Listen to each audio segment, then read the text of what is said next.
많은 것들이 있습니다. 정말 많은 중요한 것들이 있고요. 그 중요한 것들을 찾아서 우리가 살아간다면 우리의 인생 자체도 참 중요한 인생이 되지 않을까요? 이 세상에는 벌레들이 좀을 먹고 여러 가지 어려움을 해서 없애버리는 그러한 부분들도 있지만, 눈에 보이는 것이 낡고 닳아서 없어지기도 하지만요, 우리에게 주어진 이 시간들도 너무나 많이 좀이 먹는 것 같아요. 많은 시간, 어떤 사람은 그런 얘기하죠. 무슨 모래알이 싹이 트냐, 시간이 좀 먹냐, 이런 사람들도 있긴 하지만 24시간 여러분 하루를 생각해 보세요. 오늘도 하루가 어떻게 지냈는지 모를 정도로 그냥 순식간에 지나가지 않습니까? 시간이 너무나도 빨리 지나가요.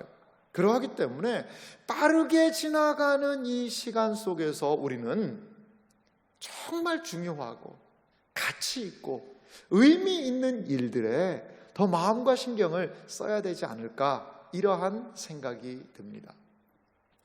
제가 요한계시록을 이제 마무리하면서 오늘 한번 1장에서부터요 22장에 있는 내용을 한번 쭉 읽어봤습니다.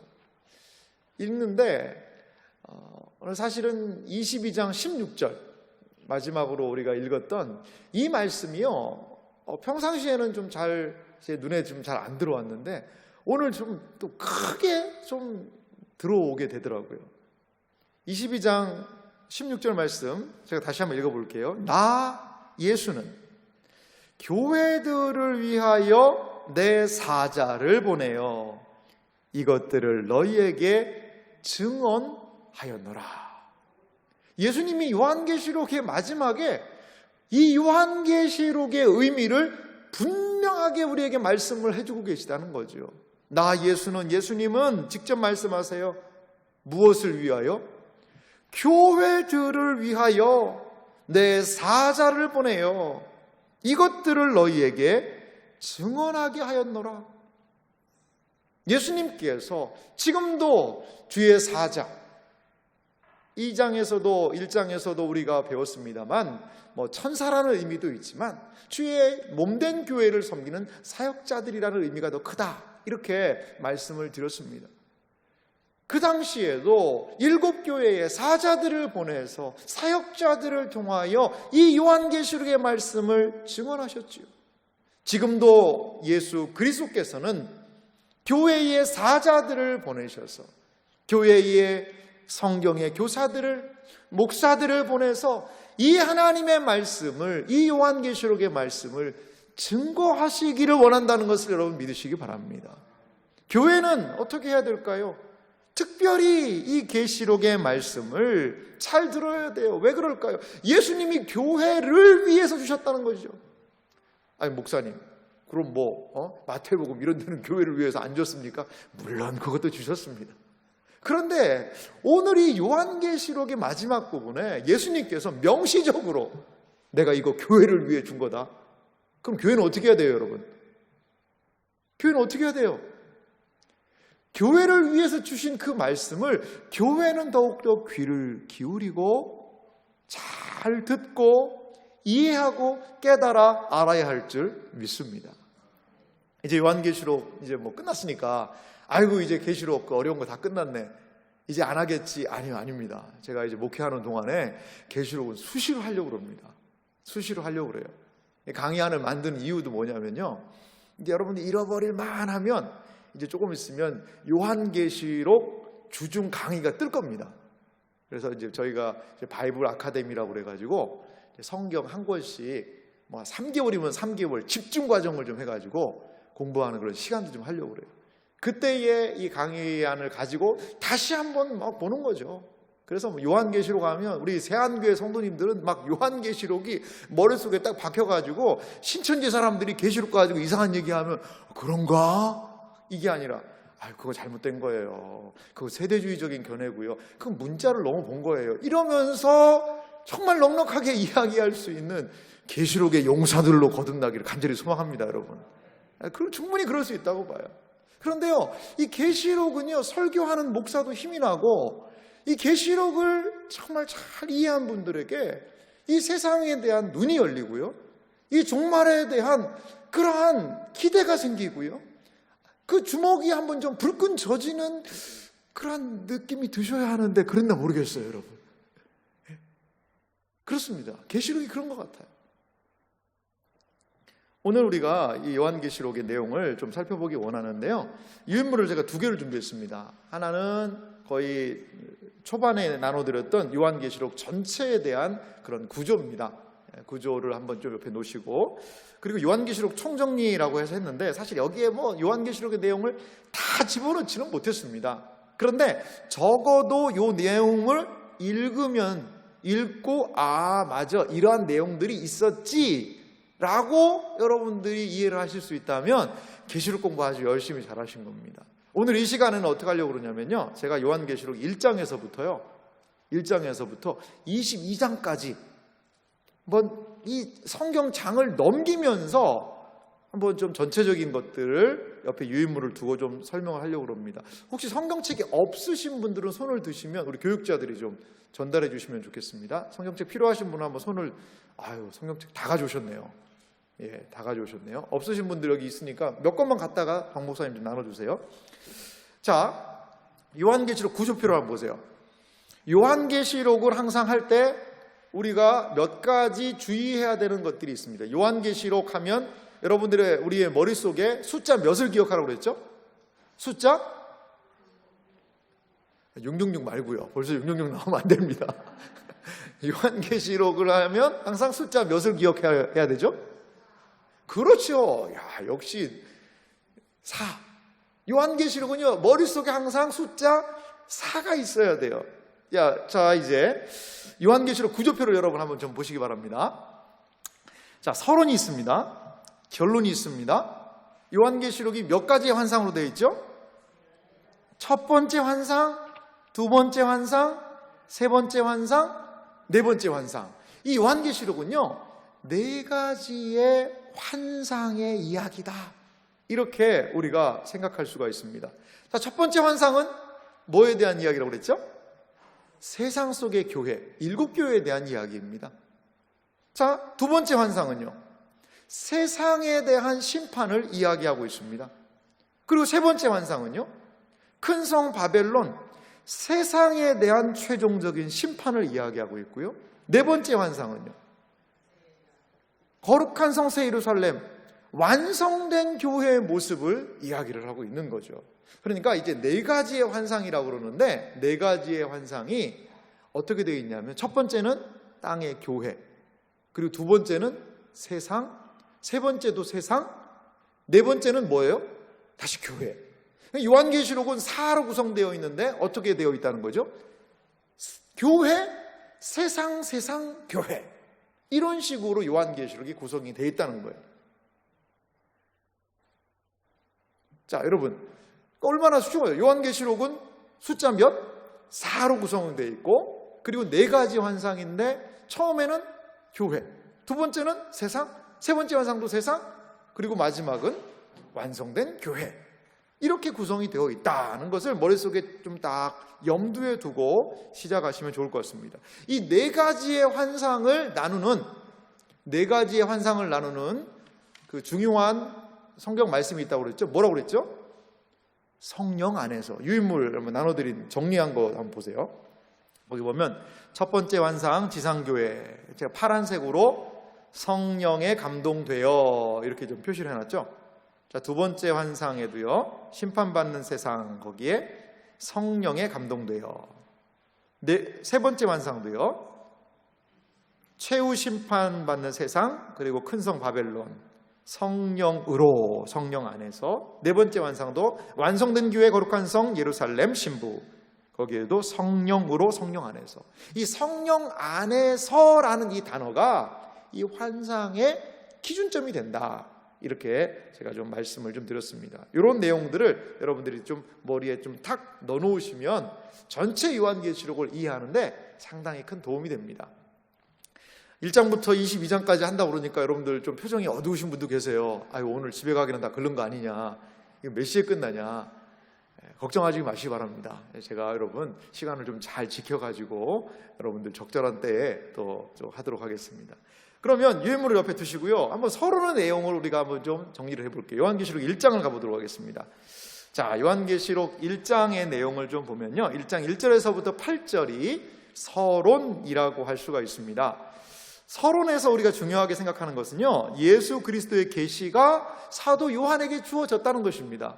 자, 성경을 다 좀 가지고 계실 텐데요, 1장 1절 말씀을 우리 한 목소리로 같이 한번 읽어보도록 하겠습니다. 같이 읽겠습니다. 예수 그리스도의 계시라.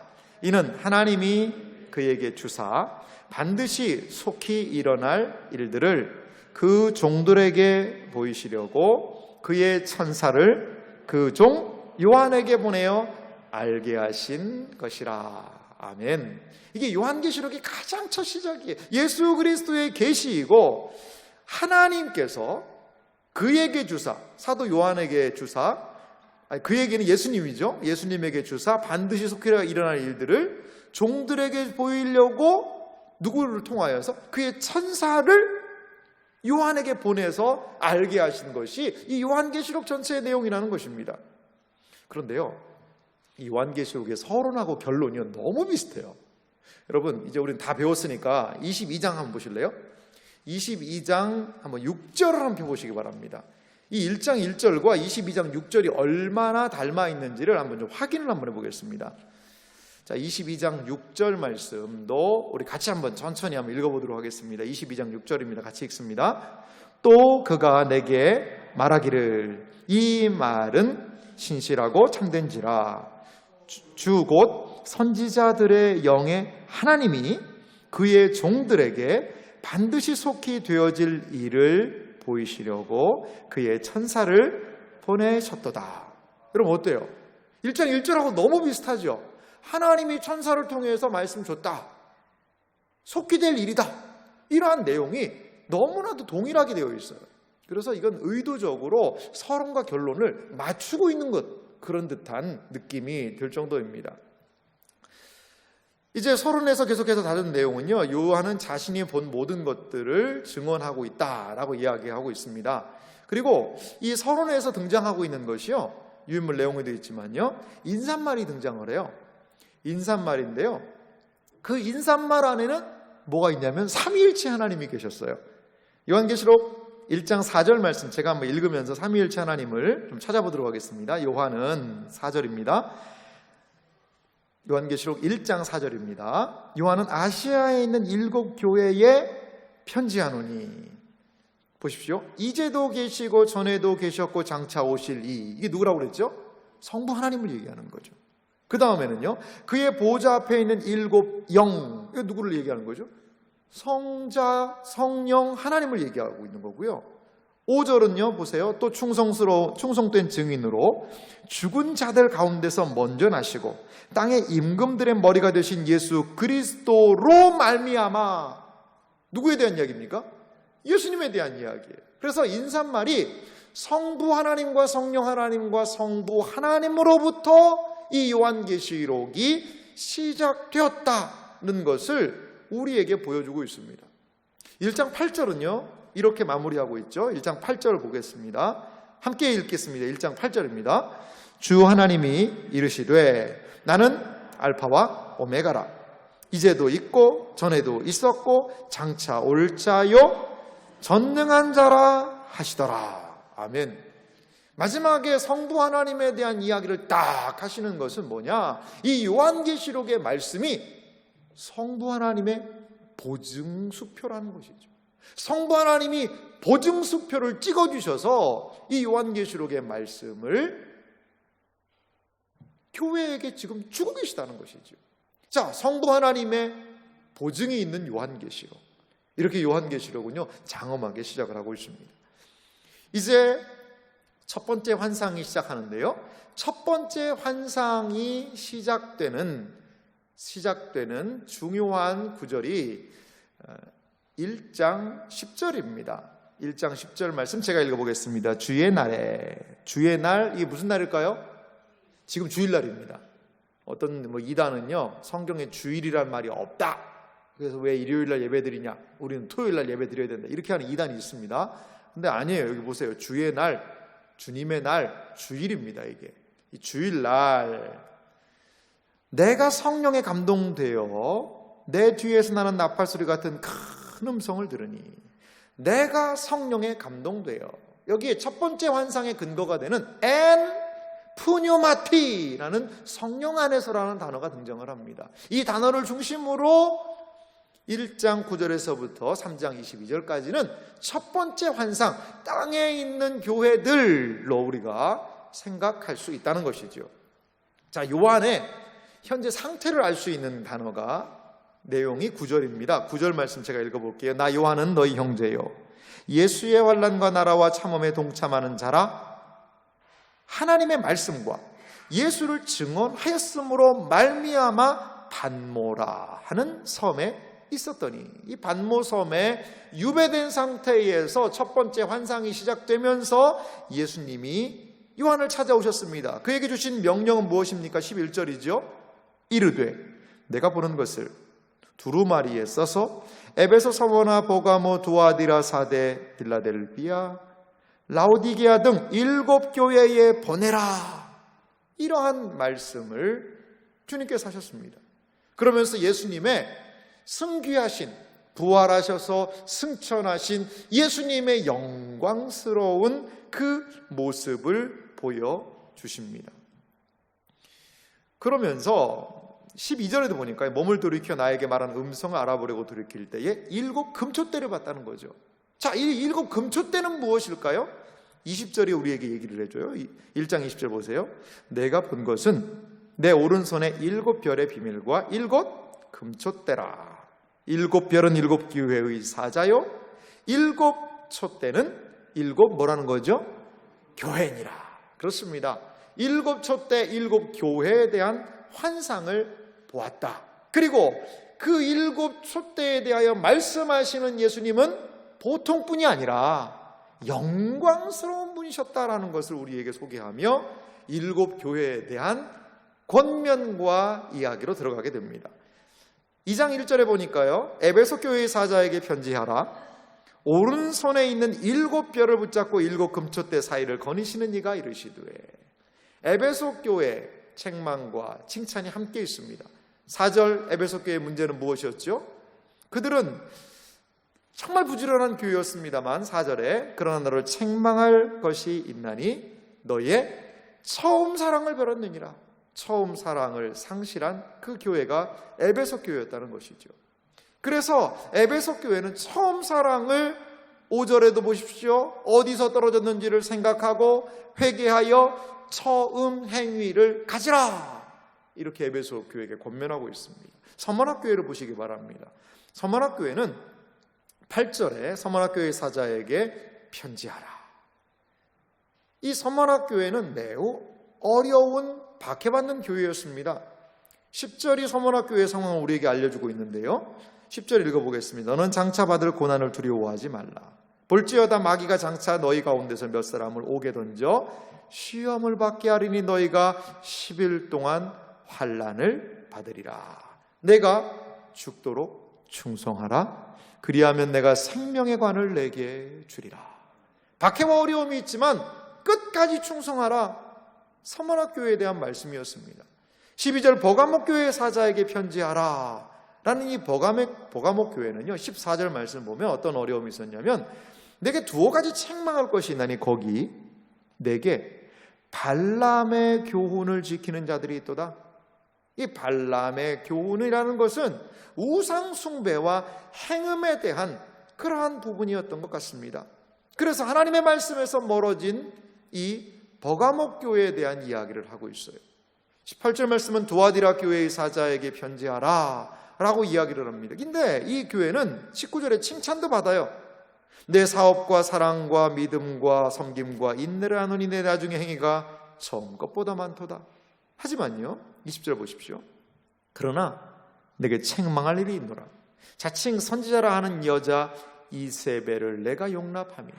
내부적으로 그릇된 가르침을 가르치는 이 자칭 이세벨이라는 이 사람을, 이 여인을 용납했다는 것이죠. 23절 말씀도 보실래요? 우리 주님은 어떤 분이십니까? 내가 사망으로 그 자녀 이세벨의 자녀들을 죽이리니 모든 교회가 나는 사람의 뜻과 마음을 살피는 자인 줄 알지라. 우리 주님은 사람의 마음과 뜻과 생각을 살피시는 분이심을 여러분 믿으시기 바랍니다. 그렇게 교회에 권면하고 계세요. 3장으로 넘어가 볼까요? 3장에 등장하는 4대 교회.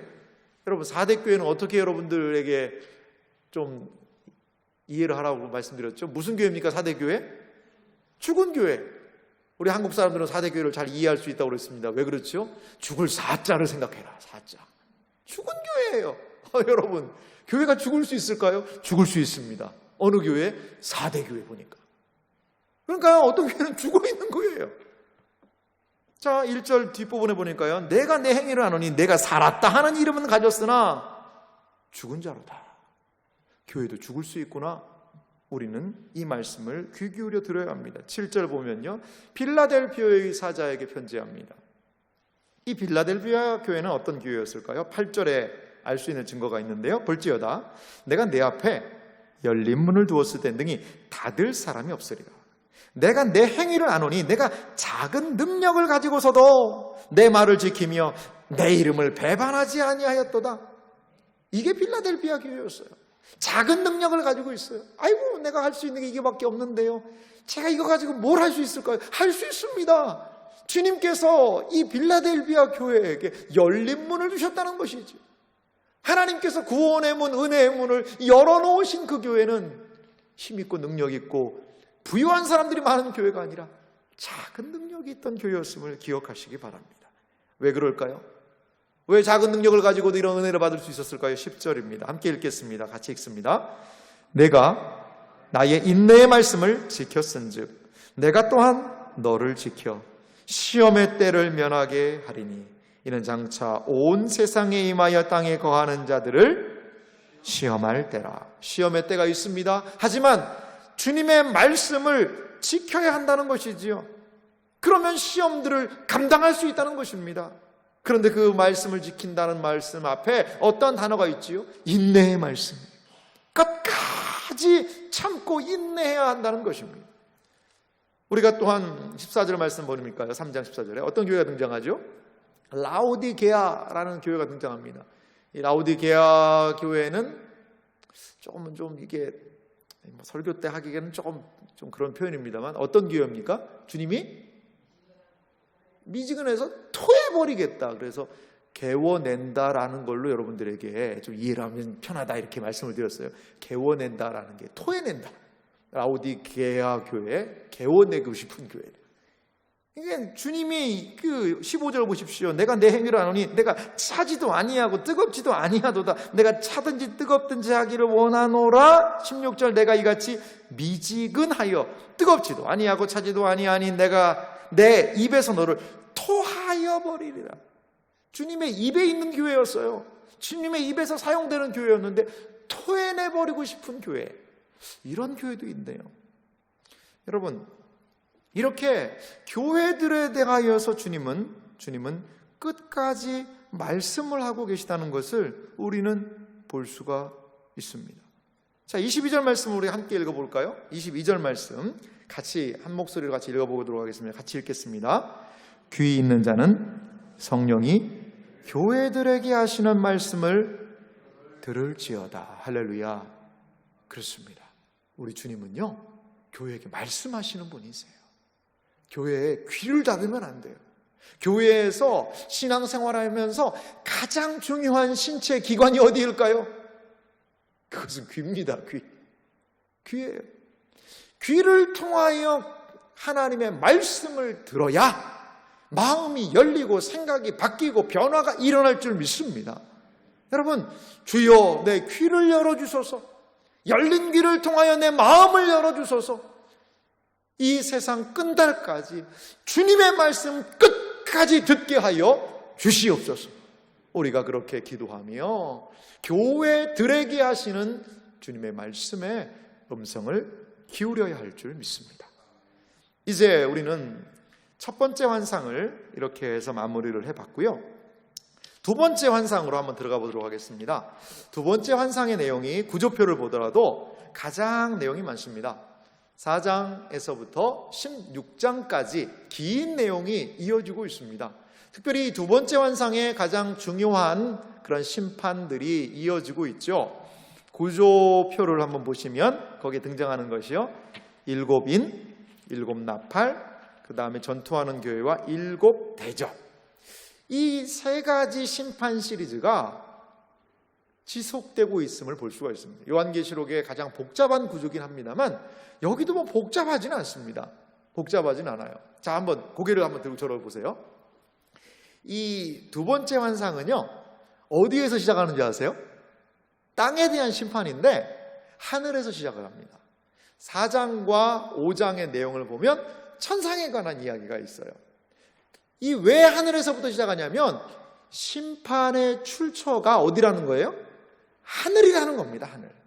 하늘에서부터 땅에 인심판이 내리고 나팔 심판이 내리고 대접 심판이 내린다는 거예요. 여러분, 이걸 머릿속에 좀 딱 넣어놓으시면 좋습니다. 그래서 하나님의 보좌 4장 5장에서부터 시작해서 이 세상에 심판이 내리는구나. 자, 이 세상을 심판하시는 분은 누구라는 거죠? 그렇기 때문에 이 세상은 뭐 마귀 때문에 이런 일이 일어나는 것이 아니라 하나님께서 그 모든 심판을 주관하신다는 것이죠. 이 심판의 최종적인 목적은 무엇일까요? 하나님의 공의를 세우고 이 세상에 불법한 것, 이 세상에 잘못된 것, 이 세상에 그릇된 모든 것들에 대한 심판이 이루어진다는 것을 우리에게 보여주고 있습니다. 세상으로 하여금 이 심판을 통하여 또한 경고를 받고 돌이키라는 것이죠. 자, 그러면 4장 1절로 한번 가볼까요? 이런 이해를 가지고 한번 가보겠습니다. 4장 1절은 제가 읽겠습니다. 이 일 후에 내가 보니, 반모섬에서 이러한 말씀을 듣고 내가 보니 하늘에 열린 문이 있는데 내가 들은 바 처음 내게 말하던 나팔 소리 같은 그 음성이 이르되 이리로 올라오라. 이후에 마땅히 일어날 일들을 내가 내게 보이리라 하시더라. 2절 말씀은 같이 한번 읽어볼까요? 같이 함께 읽겠습니다. 두 번째 환상, 둘째 환상에 대한 중요한 구절이죠. 같이 읽겠습니다. 내가 곧 성령에 감동되었더니 보라, 하늘에 보좌를 베풀었고 그 보좌 위에 앉으신 이가 있는데, 우리가 이 두 번째 환상이라고 할 수 있는 것, 성령에 감동되었더니, 성령 안에서라는 단어가 여기 쓰였고요, 거기 보좌가 베풀었고 거기에 보좌에 앉으신 이가 있다는 것이죠. 이건 성부 하나님에 대한 그러한 표현을 하고 있습니다. 여러분, 하나님의 보좌가 하늘에 펼쳐져 있음을 믿으시기 바랍니다. 그 보좌는 세상을 통치하는 실질적인 자리입니다. 이 세상은 이 세상의 각 나라의 위정자들에 의해서, 그리고 힘 있는 사람들에 의해서 이 세상이 좌지우지되는 것 같지요. 하지만요, 여러분, 그렇지 않다는 것입니다. 여러분, 코로나19 통해서 우리가 보지 않습니까? 국가가, 우리 사회가 지금까지 해왔던 어떤 통제할 수 있는 시스템들이 다 무너져 버리고 있지 않습니까? 다 무너지고 있어요. 이 코로나19라는 눈에 보이지도 않는 그 바이러스 때문에 말이지요. 여러분, 하나님께서는 지금도 우리가 다 그것을 이해할 수는 없지만 한 가지 확실한 것은 이 세상을 하나님이 통치하고 계시다는 것을 여러분 마음속에 꼭 믿으시기 바랍니다. 그렇기 때문에 우리가 요한계시록 마지막을 시작하면서 11장 15절을 읽었는데, 세상 나라가 우리 주와 그의 그리스도의 나라가 되어 그가 세세토록 왕노릇 하시리로다. 이것이 요한계시록 전체의 요절이 될 수 있는 거예요. 이 세상 나라 전체를 주님께서 다스린다는 것입니다. 성도는 이거에 눈 떠야 됩니다. 아무리 직장에, 아무리 사업에, 아무리 가정에 어려움이 있고, 아무리 이웃과의 분쟁이 있고 여러 어려움이 있다 하더라도 그게 다가 아니라는 거죠. 우리의 눈을 들어 온 세상 우주 삼라만상을 통치하고 계시는 하나님이 계시다는 것을 우리의 마음 가운데 늘 가져야 될 줄 믿습니다. 하나님의 보좌, 세상을 통치하고 지배하는 실질적인 자리가 하나님의 보좌라는 것입니다. 거기에서 수많은 천군과 천사와 내 생물과 장로들은 24장로들은 하나님을 찬양합니다. 무엇을 찬양할까요? 14장 11절 말씀을 한번 보도록 하겠습니다. 4장 11절입니다. 제가 읽겠습니다. 우리 주 하나님이여 영광과 존귀와 권능을 받으시는 것이 합당하오니 주께서 만물을 지으신지라 만물이 주의 뜻대로 있었고 또 지으심을 받았나이다 하더라. 아멘. 성부 하나님에 대한 찬양의 핵심은 지으셨다는 것, 창조주 하나님에 대한 찬양이 천상에서 이루어지고 있다는 것입니다. 5장 1절은 우리 한 목소리를 같이 읽어볼까요? 이제 성자 예수님이 등장하시는데요, 5장 1절 말씀 우리 한 목소리를 같이 읽겠습니다. 같이 읽겠습니다. 내가 보매 두루마리가 있으니 안팎으로 썼고 7인으로 봉하였더라. 보좌에 앉으신 이의 오른손에 이 두루마리가 있는데요, 둘둘둘둘 말려있는 책입니다. 오른손에 이런 두루마리가 있고 안팎으로 썼고 7인으로 봉인을 했다, 이렇게 얘기하고 있습니다. 7절 말씀 제가 읽어보겠습니다. 그 어린 양이 성자께서 나와서 보좌에 앉으신 이의 오른손에서 두루마리를 취하시니라.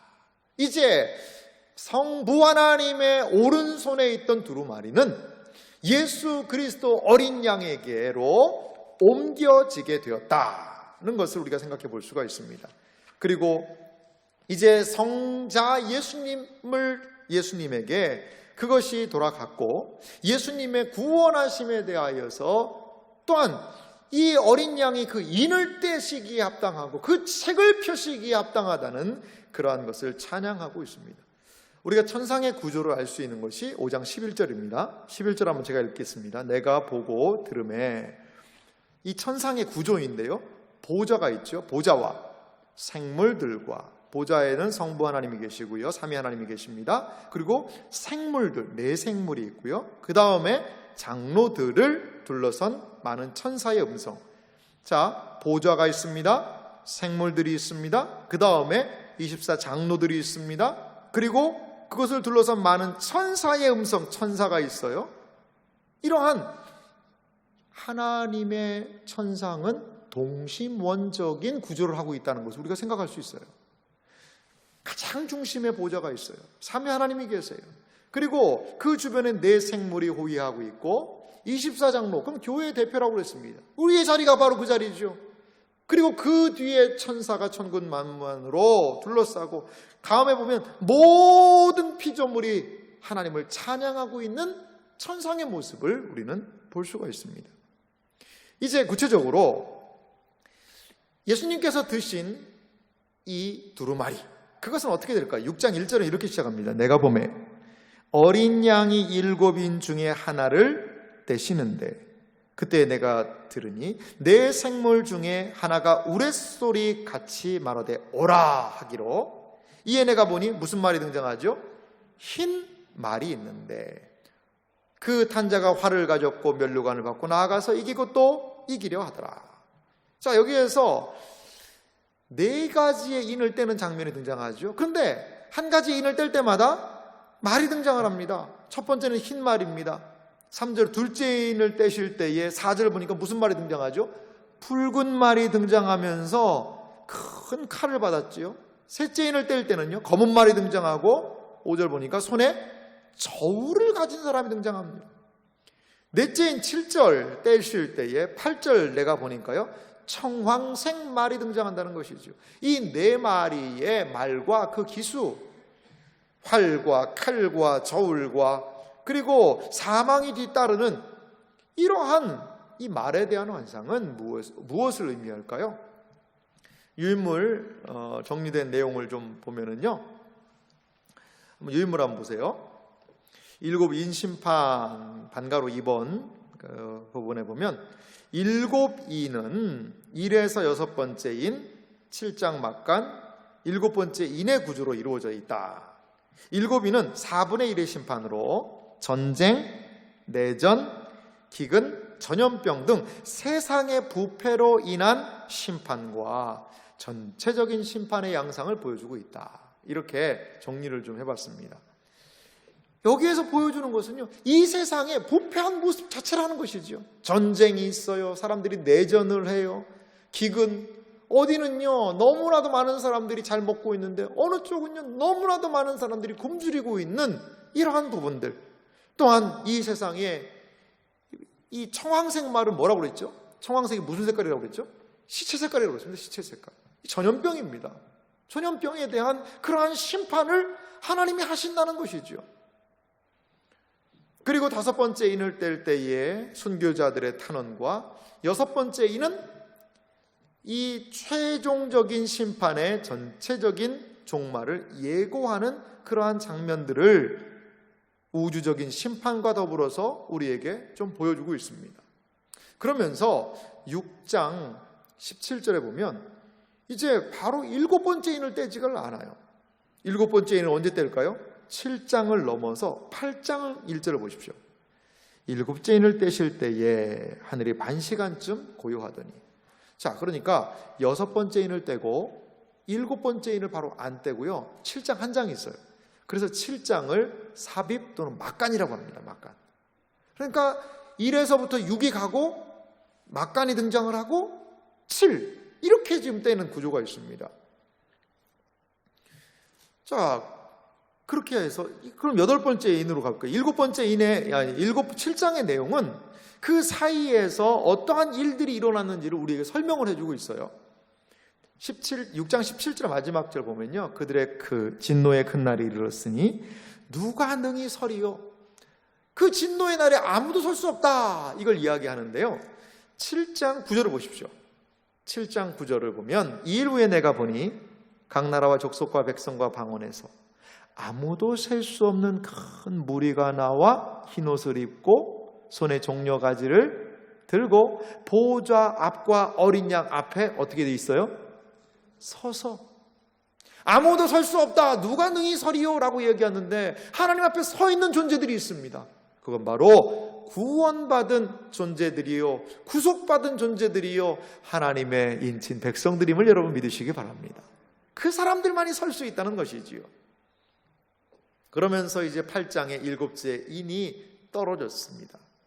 거기 8장에는 이제 4절에 보면 향연히 성도의 기도와 함께 천사의 손으로부터 하나님으로 올라가는지라. 이 기도, 성도의 기도가 하나님께 올라가는 장면을 또한 볼 수가 있습니다. 자, 이제 8장 6절에서부터는 나팔 심판으로 넘어갑니다. 8장 6절을 제가 읽어보겠습니다. 7 나팔을 가진 7 천사가 나팔 불기를 준비하더라. 유인물 한번 보시겠어요? 유인물 보면 반가로서 한번 아래쪽에 보니까요, 7 나팔 심판은 1에서 6번째 나팔, 그 다음에 막간이요 10장하고 11장입니다. 그리고 7번째 나팔이 11장, 우리가 읽었던 15절에 등장을 하죠. 그래서 7 나팔 심판은 가로 2번도요 3분의 1의 심판으로 회개를 촉구하는 경고의 성격이 강하다는 것입니다. 이 나팔 자체가, 나팔이 경고의 나팔이거든요. 그 다음에 자연계에 대한 심판, 인간 자체에 대한 심판이 등장하는 것을 볼 수가 있습니다. 자, 간략하게 한번 나팔 심판을 볼까요? 7절에 첫 번째 천사가 나팔을 부니까요, 피 섞인 오박 불이 땅에 내려와 땅 3분의 1이 타버렸다. 8절에 둘째 천사가 나팔을 부니까요, 불 붙는 큰 산과 같은 것이 바다에 던져져서 바다 3분의 1이 피가 됐다. 10절에 셋째 천사가 나팔을 부니까요, 거기 횃불 같은 큰 별이 하늘에서 떨어져 강들의 3분의 1과 여러 물샘에 떨어지니까 쑥이 돼버렸다. 12절 넷째 천사가 나팔을 부니까요, 어둠이 임하게 되는 그런 일들이 벌어지게 됩니다. 이 자연계에 대한 어떠한 심판이 이 나팔 심판과 더불어서 이루어집니다. 9장 1절을 보면요, 5번째 천사가 나팔을 부니까요, 하늘에서 땅에 떨어진 별 하나가 있는데 그가 무저갱이 열쇠를 받는 일이 일어나죠. 3절 보니까 거기에서 뭐가 나와요? 황충이 연기 가운데로부터 땅 위에 나오죠. 그들이 땅에 있는 전간과 같은 권세, 능력을 받았다.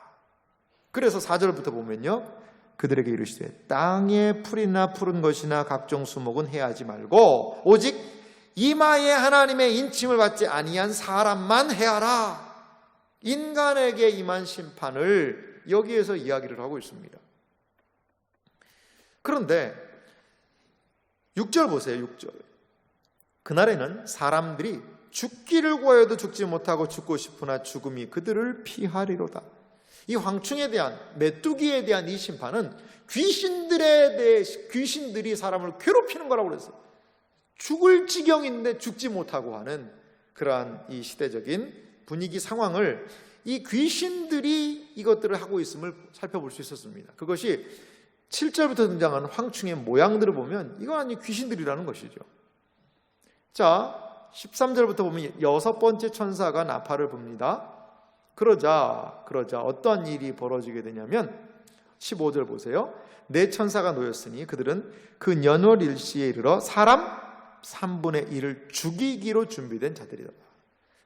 전쟁으로 인하여서 18절 말씀도 보면 이 세 재앙 곧 자기들의 입에서 나오는 불과 연기와 유황으로 말미암아 사람 3분의 1이 죽임을 당하는 이러한 무서운 심판을 당하게 됩니다.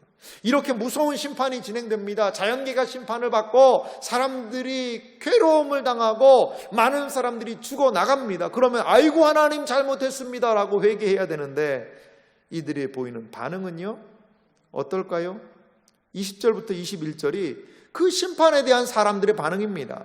이 재앙에 죽지 않고 남은 사람들은 손으로 행한 일을 회개하지 아니하고 오히려 여러 귀신과 또는 보거나 듣거나 다니거나 하지 못하는 금, 은, 동과 목석의 우상에게 절하고 또 그 살인과 복술과 음행과 도둑질을 회개하지 아니하더라.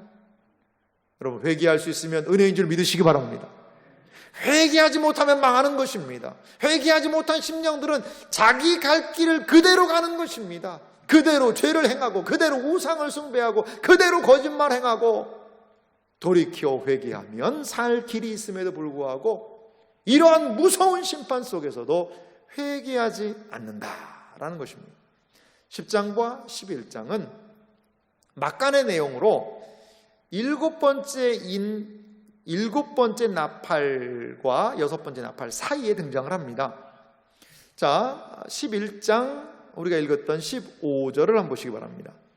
거기에 보면 7째 천사가 나팔을 불매라는 단어로 시작을 합니다. 그러니까 6번째 나팔과 7번째 나팔 사이에 10장 1절에서부터 11장 14절의 내용이 있다는 거죠.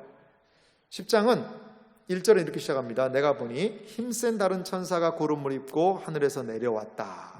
2절, 그 손에는 펴놓인 작은 두루마리를 들고 그 오른발은 바다를 밟고 왼발은 땅을 밟고, 오른발은 바다, 왼발은 땅. 이 천사의 지배력이 얼마나 큰가.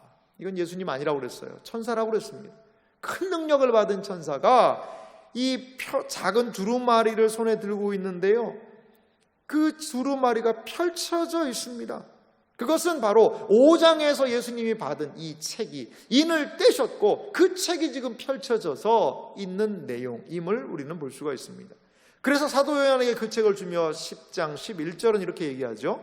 그가 내게 말하기를 내가 많은 백성과 나라와 방언과 임금에게 다시 예언하여야 하리라. 왜? 무엇 때문에요? 책이 펴졌기 때문에. 이제 책이 펼쳐졌고 많은 사람들이 그 책의 내용을 알아야 한다라고 주님께서 사도 요한에게 미션을, 사명을 주시는 것입니다. 그래서 11장에는 누가 등장을 하죠? 두 증인이 등장을 합니다. 이 예언의 말씀을 받아든 교회의 모습이라고 말씀드렸어요. 11장 3절 보니까요, 내가 나의 두 증인에게 권세를 주리니 그들이 굵은 베옷을 입고 1260일을 예언하리라. 이 예언의 사역이 이들을 통해 일어난다는 것입니다. 10장 11절에도 다시 예언하여야 하리라. 11장 3절 이 일을 예언하리라. 이 예언의 사역이 교회에게 주어졌다는 것입니다. 이 두 증인은 뭐라고 그랬죠? 복음을 증거하는 교회라고 말씀을 드렸어요. 이 두 증인에 대하여서 무엇이라고 얘기했습니까? 이 두 증인은 4절 보십시오. 그들은 이 땅 주 앞에 서 있는 두 감람나무와 두 촛대다라고 얘기하고 있어요. 두 촛대. 7 촛대가 7 교회를 의미하듯이 두 촛대는 교회를 의미한다는 것입니다. 복음을 증거하는 교회, 주님의 말씀을 드러내는 교회, 선교하는 교회, 두 촛대와 같은 교회인 줄 믿습니다. 이 두 촛대의 사역의 결과가 13절에 등장을 합니다. 13절 하반절을 제가 읽겠습니다. 그 남은 자들이 두려워하여 영광을 하늘의 하나님께 돌리더라. 심판 때 많은 사람들 회개하지 않았다라고 이야기하는데, 영광을 하나님께 돌렸다는 것은요, 회개했다는 뜻이에요. 두 증인의 사역, 선교 사역을 통하여서만 세상은 주님께로 돌아올 수 있다는 것을 믿으시기 바랍니다. 그러하기 때문에 교회는 두 증인의 사역을 감당해야 할 줄 믿습니다. 이제 15절에 7인을 떼는 일들로 맞춰서 7 나팔을 부는 것으로 맞춰서 이제 인심판과 나팔 심판을 마무리를 합니다. 그런데 독특한 게요, 12장에서부터 14장은 또한 요 12장에서 14장만 딱 떼어놔도 될 정도로 하나의 이야기 스토리가 전개되고 있는 것을 볼 수가 있습니다. 12장 1절을 제가 읽겠습니다. 하늘에 큰 이적이 보이니 해를 옷 입은 한 누가 등장하죠? 여자가 등장을 합니다. 3절도 보세요. 하늘에 또 다른 이적이 보이니. 여러분, 두 가지가 비교되고 있는 것 알 수가 있겠죠? 같은 구조죠. 보라, 한 큰 붉은 용이 있어. 여러분, 이 해를 옷 입은 여자는 누구일까요? 그리고 이 용은, 한 큰 붉은 용은 무엇을 상징할까요? 해를 옷 입은 한 교회를 의미한다라고 말씀드렸어요. 영광스럽고 찬란한 교회를 상징한다. 12장은요, 이 교회와 여자로 한 여자를 상징하는 교회와 3절에 등장하는 한 큰 붉은 용, 이 존재를 9절에 이렇게 얘기합니다. 9절 말씀 제가 읽어볼게요. 큰 용이 내쫓기니 옛뱀 곧 마귀라고도 하고 사탄이라고도 하며 온 천하를 꾀는 자라. 용의 존재는, 정체는 사탄이라는 것이죠. 교회와 사탄의 싸움, 이것이 일어나는 것을 볼 수가 있습니다. 마귀는 이 땅으로 쫓겨나게 됐다라고 이야기합니다. 교회에게 어려움을 주려고 하였지만, 교회를 삼키려고 하였지만 그 뜻을 이루지 못하였다는 것이죠.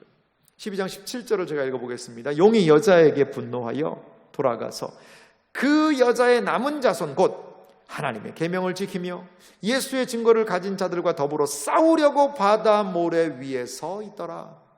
여자는 하나님의 계명을 지키는 예수의 증거를 가진 자들의 무리라는 것이죠. 교회라는 거예요. 하지만 마귀는 그 뜻을 이루지 못합니다. 13장에 보면 우리가 두 짐승을 생각할 수 있습니다. 13장 1절에 보면 내가 보니 바다에서 한 짐승이 나오는데, 잘 보십시오. 어떤 짐승입니까? 바다에서 나오는 짐승입니다. 뿔은 몇 개입니까? 10입니다. 머리는요 7이에요. 이러한 바다에서 나오는 한 짐승이 있습니다. 또 짐승이 하나 나오죠. 11절입니다. 내가 보매 또 다른 짐승이 땅에서 올라오니 어린 양같이 뿔이 몇 개가 있어요? 2 뿔이 있고 용처럼 말을 하더라.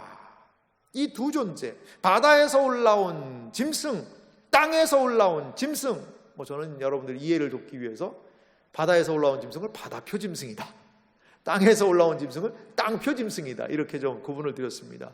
이들이 하는 일이 뭔지 아세요? 10절입니다. 13장 10절 보니까요. 사로잡힐 자는 사로잡혀 갈 것이요 칼에 죽을 자는 마땅히 칼에 죽을 것이니 성도들의 인내와 믿음이 여기 있느니라. 자, 용과 바다표 짐승, 땅표 짐승 셋이 악의 삼위 일체를 이루어서 성도들을 칼 사로잡아가고 칼로 죽이고 그러한 상황이 되어버렸어요. 13장은 용의 세상입니다. 용의 박해와 핍박이 가득 찬 장이 13장이에요. 요한계시록에서 이 13장이 저는 가장 참 암울한 장이 아닌가, 힘들고 어려운 장이 아닌가, 이러한 생각이 듭니다. 그래서 이 세상이 악의 구조를 이루어서 용 사탄이 이 세상 정부와 바다에서 올라오는 짐승과도 같은, 그리고 땅에서 올라온 짐승은 나중에 뒤에 보면 거짓 선지자라고 나와요. 이 거짓 선지자 앞잡이들을 동원하여서 구조를 이루어서 많은 사람들에게 666 그 숫자를 나눠주면서 지배하고 통제한다는 것이죠. 666은 뭐라고 얘기했었죠? 네로라고 얘기했습니다. 네로에 대한 상징입니다. 이것이 그 당시에 교회를 박해했던, 잔해했던 666 자체는 네로라는 것을 보여주면서 이 세상이 구조화된 악으로 성도들을 박해하고 잔해했던 것을 볼 수가 있습니다. 네로를 닮은 많은 사람들이 역사에 많이 등장을 했다는 것들도 우리가 좀 살펴보았습니다. 그런데 그럼 교회는 이대로 끝나는 것인가? 악이 이렇게 다 죽이고 그렇게 우리는 참고 인내만 해야 될 것인가? 그것 아니죠. 14절 말씀, 14장 보면요, 또 내가 보니 보라, 어린 양이 어디에 계세요? 시온산에 섰고 그와 함께 14만 4천이 서 있는데 그들의 이마에는 어린 양의 이름과 그 아버지의 이름 쓴 것이 있더라. 끝까지 승리한 무리는 어린 양 앞에, 하나님 앞에 서 있게 된다는 것을 여러분 믿으시기 바랍니다.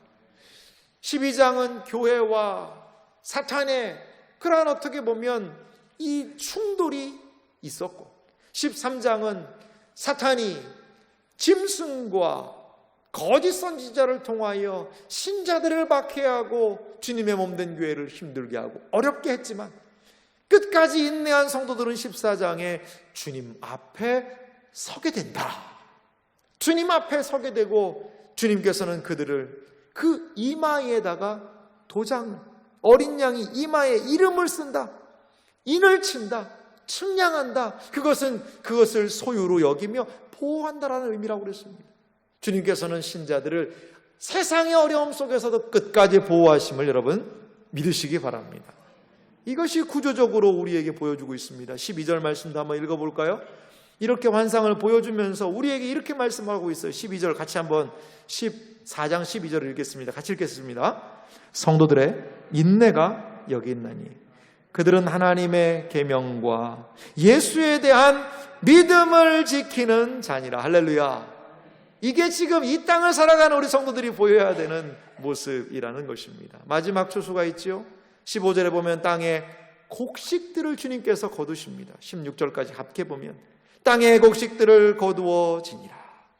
또한 18절 말씀 보면요, 중간 이후에 땅의 포도송이를 거두라. 그것은 심판의 죽음의 거둠이지요. 우리 주님께서는 추수하실 것입니다. 알곡들은 모아서 창고에 들이시기 위해, 그리고 이 세상에서 범죄한 자들, 주님을 믿지 않는 많은 자들은 포도송이를 거두어서 포도주 틀에서 포도를 질근질을 받아서 밟아서 포도가 터지듯이 그들이 심판을 받게 된다는 것을 보여주고 있습니다. 15장의 내용은 우리에게 마지막 7 대접 심판이 어떻게 진행될 것인지를 우리에게 보여주고 있고요. 15장 1절은 그래서 이렇게 시작합니다. 또 하늘에 크고 이상한 다른 이적을 보매 7 천사가 7 재앙을 가졌으니 곧 마지막 재앙이라. 하나님의 진노가 이것으로 마치리로다. 16장을 보시기 바랍니다. 또 내가 들으니 성전에서 큰 음성이 나서 7 천사에게 말하되 너희는 가서 하나님의 진노의 7 대접을 땅에 쏟으라 하더라. 2절 첫째 천사가 땅에다 쏟습니다. 악한 종기가 나죠. 둘째 천사가 3절 바다에 쏟으니까 바다의 모든 생물이 죽습니다. 4절 셋째 천사가 그 대접을 강과 물 군는에 쏟으면 피가 되고요. 그리고 8절 넷째 천사가 그 대접을 해에게 쏟으니까요, 해가 권세를 받아 불로 사람들을 태우는 그런 일들이 일어나게 되죠. 10절 다섯째 천사가 그 대접을 어디에 쏟습니까? 짐승 사탄의 왕좌에다 쏟아버립니다. 악의 심장부를 강타하는 것이지요. 12절 여섯째 천사가 그 대접을 큰 강 유브라데에 쏟으니까요. 13절 말씀 보십시오. 또 내가 보매 개구리 같은 새 더러운 영이 용의 입과 짐승의 입과 거짓 선지자의 입에서 나왔다. 이 악의 삼위일체가 여기서 보여주고 있습니다. 용, 사탄이죠. 짐승, 바다에서 올라온 짐승입니다. 세상에 네로와 같은 존재들이지요. 그리고 거짓 선지자, 땅에서 올라온 짐승. 이 바로를 섬겨라, 또한 네로를 섬겨라, 이 세상의 왕들과 우상을 섬기는 그러한 거짓 선지자들, 이들이 악을 이루고 있는 그 모습들.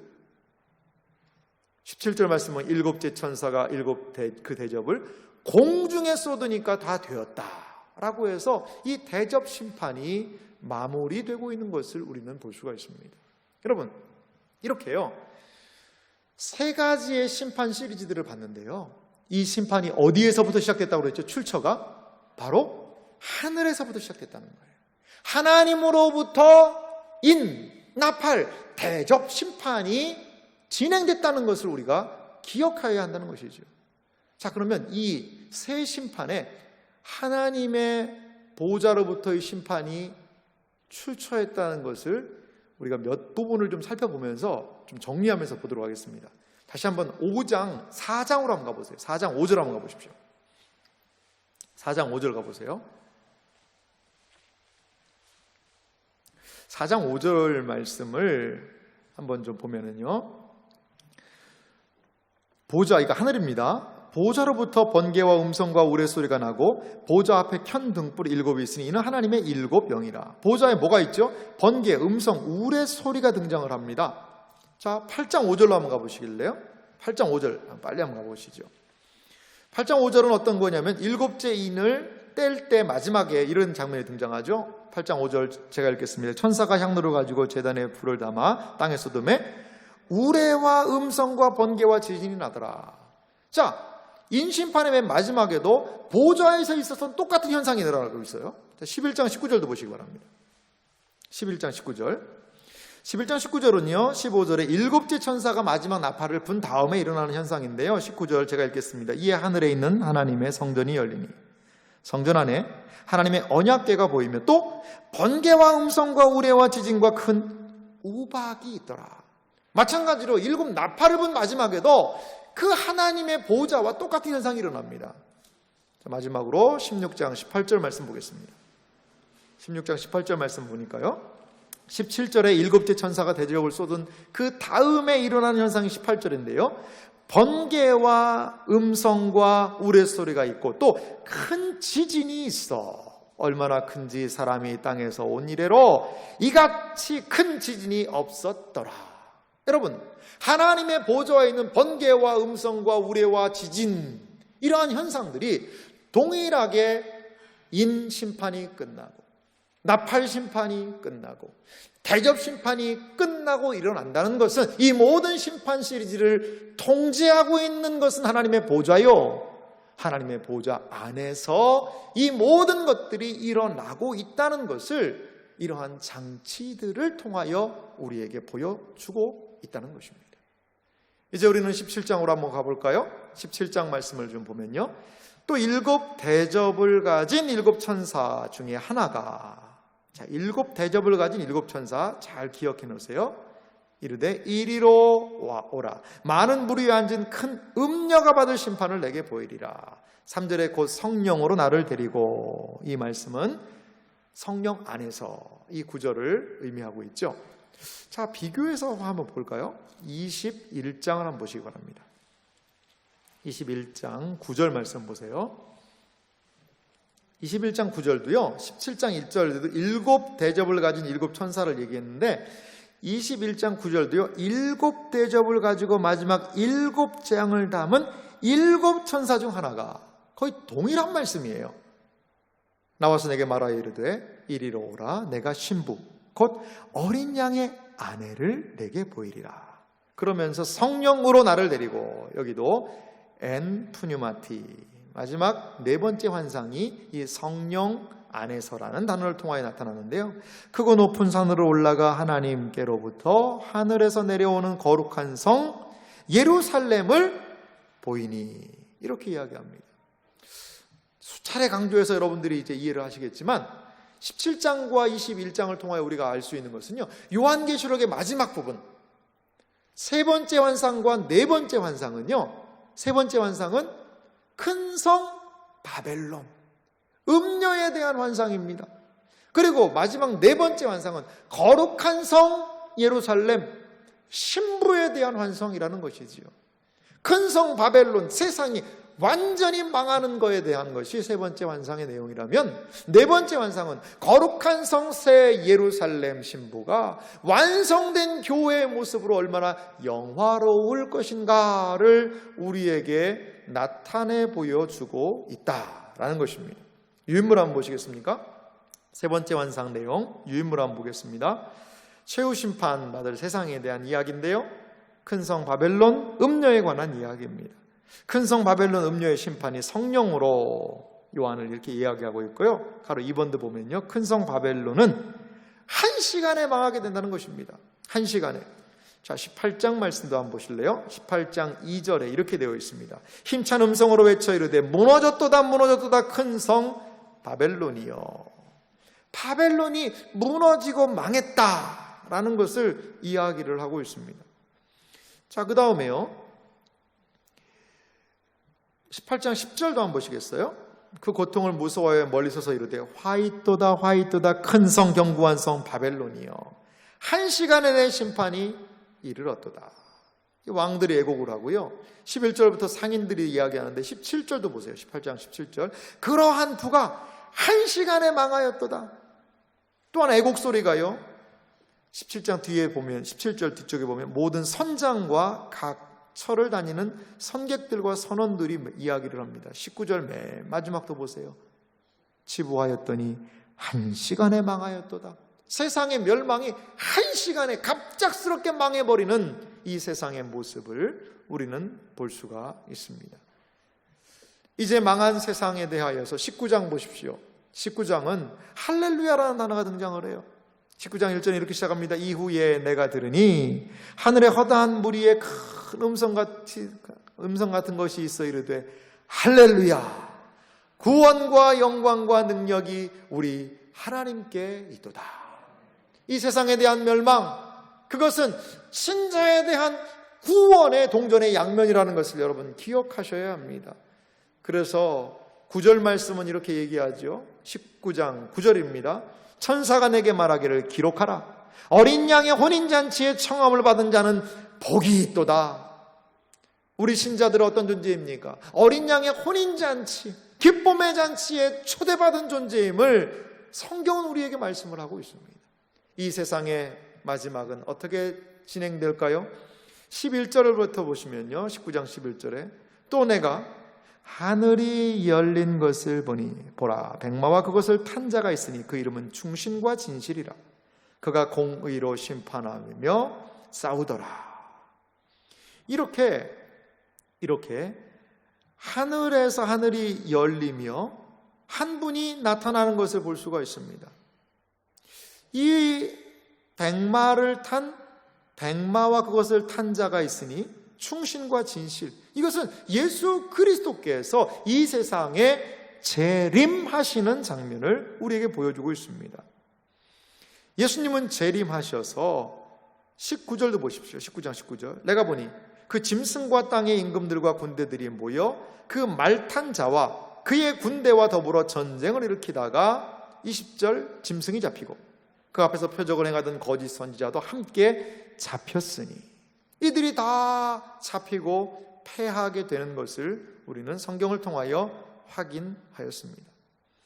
그리고 이들의 최종적인 심판은 20장 천년 왕국, 잠시 동안 이들이 악을 행하는 부분들이 있지만 노임을 받고 천년왕국, 전천년설, 후천년설, 무천년설에 관한 이야기는 여러분들이 유인물을 좀 참조하셨으면 좋겠고요. 20장 10절 보십시오. 마귀와 짐승과 선지자의 최종적인 상태를 이렇게 이야기합니다. 20장 10절입니다. 함께 읽을까요? 또 그들을 미혹하는 마귀가 불과 유황못에 던져지니 거기는 그 짐승과 거짓 선지자도 있어 세세토록 밤낮 괴로움을 받으리라. 아멘. 예수님께서 이 세상을 완전히 심판하시고 이 모든 악을 소멸하신다는 것을 성경이 이야기를 해주고 있습니다. 11절에서부터 보면은 책들이 펴있고 거기에 신자와 하나님을 믿지 않는 사람들을 최종적으로 생명책에 기록된 자들과 행위대로 심판을 받을 자들을 구분하시는 장면을 우리는 볼 수가 있는 것입니다. 그리고 21장은 이제 이 세상에 온데간데 없고 새로운 하늘과 새 땅이 열리는 장면을 이렇게 소개합니다. 21장 1절 말씀. 또 내가 새 하늘과 새 땅을 보니 처음 하늘과 처음 땅이 없어졌고 바다도 다시 있지 않더라. 새로운 하늘, 새로운 땅. 하나님께서 새로운 하늘과 새로운 땅을 여심을 우리는 보여주는 것을 볼 수 있습니다. 자, 유인물 한번 보시면은요, 성령으로 요한을 데리고 산에 올라가서 거룩한 성 예루살렘 신부를 보여주지요. 2번 보면요, 새 하늘과 새 땅은 이전 하늘과 이전 땅과는 다른 하나님의 새로운 창조를 의미합니다. 3번도 보면 거룩한 성 예루살렘은 영광스럽고 하나님의 임재로 가득 찬 완성된 교회를 보여주고 있습니다. 회복된 에덴을 통해 하나님에 대한 바른 이해와 바른 관계와 바른 교제가 이루어지고 있다라는 것입니다. 이 성이 얼마나 아름다운지를 말씀을 하고 있는데요, 요한계시록 21장 말씀을 좀 한번 잠깐 볼까요? 23절 말씀도 한번 보겠습니다. 21장 23절. 그 성은 해나 달의 비침이 쓸데없으니 이는 하나님의 영광이 비치고 어린 양이 그 등불이 되심이라. 만국이 그 빛 가운데로 다니고 땅의 왕들이 자기 영광을 가지고 그리로 들어가리라. 가장 찬란하고 영광스러운 곳, 그것이 우리가 갈 새하늘과 새 땅이라는 것이지요. 22장의 내용은 1절부터 6절은 회복된 에덴의 모습을 우리에게 보여줍니다. 그 새하늘과 새 땅의 영광스러운 모습이죠. 22장 1절을 보면요, 또 그가 수정같이 맑은 생명수의 강을 내게 보이니 하나님과 및 어린 양의 보호자로부터 나와 길 가운데로 흐르더라. 강 좌우에 생명나무가 있어 12가지 열매를 맺되 달마다 그 열매를 맺고 그 나무 잎사귀들은 만국을 치료하기 위하여 있더라. 생명나무가 있습니다. 생명강이 있습니다. 이것은 영생을 상징하는 것이죠. 우리가 에덴에서 잃어버린 생명나무의 그 길이 여기에서 회복되고 있음을 우리에게 나타내 보여주고 있다는 것입니다. 많은 사람들은 신락원, 에덴을 잃어버렸어요. 하지만 최종적으로 성경은 우리에게 요한계시록 22장을 통하여 복락원, 하나님이 우리를 위하여 준비하신 파라다이스를 우리에게 제시하고 보여주고 있습니다. 거기에서는 어떤 일이 있을까요? 3절 보면요, 다시 저주가 없으며 하나님과 그 어린 양의 보호자가 그 가운데로 있으리니 그 종들이 그를 섬기며 그의 얼굴을 볼 터이요. 하나님의 얼굴을 본다는 것은 은혜와 은총의 상징입니다. 가장 큰 복이에요. 그의 이름도 그들의 이마에 있으니 다시는 밤이 없겠고 등불과 햇빛이 쓸데없으니 이는 주 하나님이 그들에게 빛이심이라.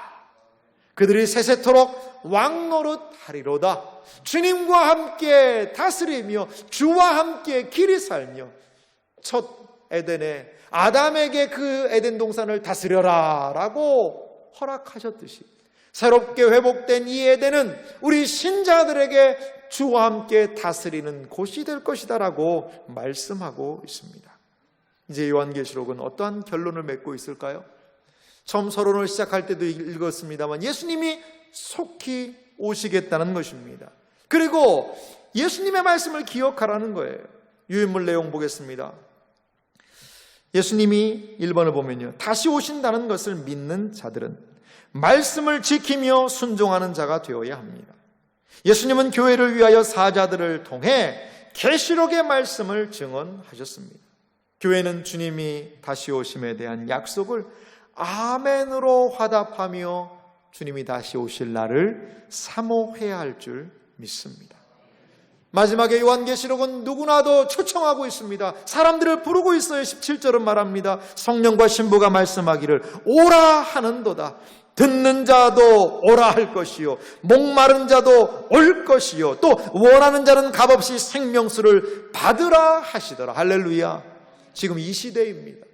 열린 계시록의 시대입니다. 누구든지 오면 이 말씀 받아들고 재앙에서 그 심판에서 이겨내며 하나님의 은혜와 은총을 얻을 수 있는 이 시대, 그 주님께서는 이 모든 것을 사도 요한에게 보이시며 교회의 대표가 되는 요한에게 이렇게 말씀을 하십니다. 20절입니다. 이것을 증언하신 이가 이르시되, 그 우리 주님께서 말씀하신 것이죠.